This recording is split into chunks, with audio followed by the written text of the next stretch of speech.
The starting point in science is observation. What you are seeing here is what happened to the North Tower of the World Trade Center, the second of 3 buildings to collapse on 9/11/2001. I use the word collapse, but words can be deceptive.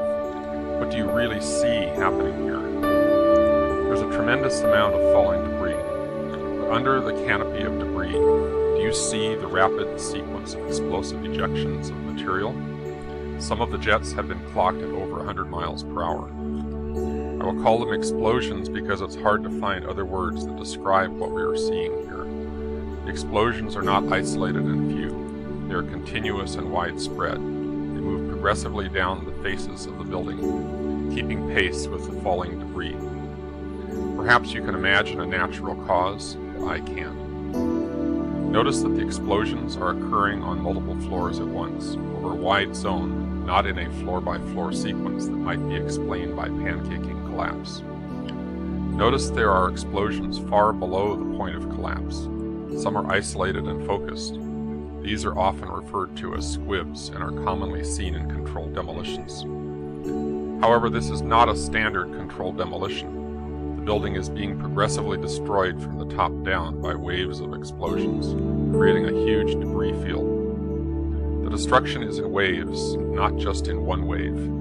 Most obvious is a rapid sequence of explosions near the visible corner of the building. But simultaneously, we can see another wave of explosions much further down the face of the building under the canopy of falling debris. Notice that both waves of explosions progress down the face of the building, nearly keeping pace with the falling debris just a few feet away. Slabs of concrete did not fall to the ground and smash to dust. There is almost no concrete in the rubble pile. Notice that the concrete is being forcefully ejected outward from the sides of the building, already pulverized to dust. Notice that embedded in the dust clouds are huge girders and entire sections of steel framing that are being hurled out of the building.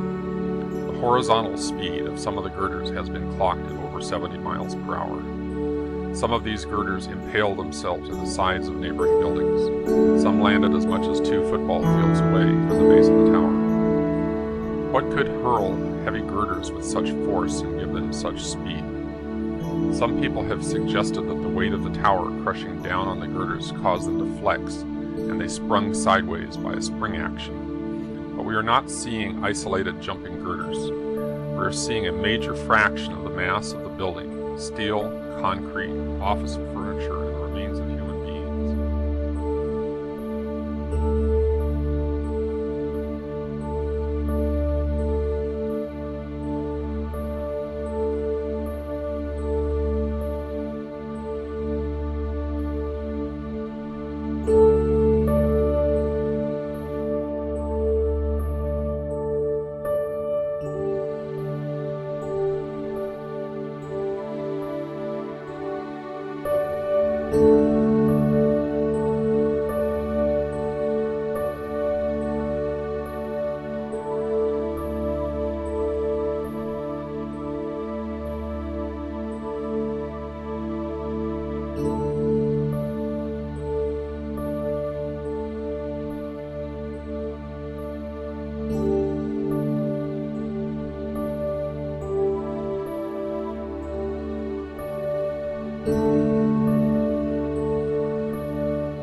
you.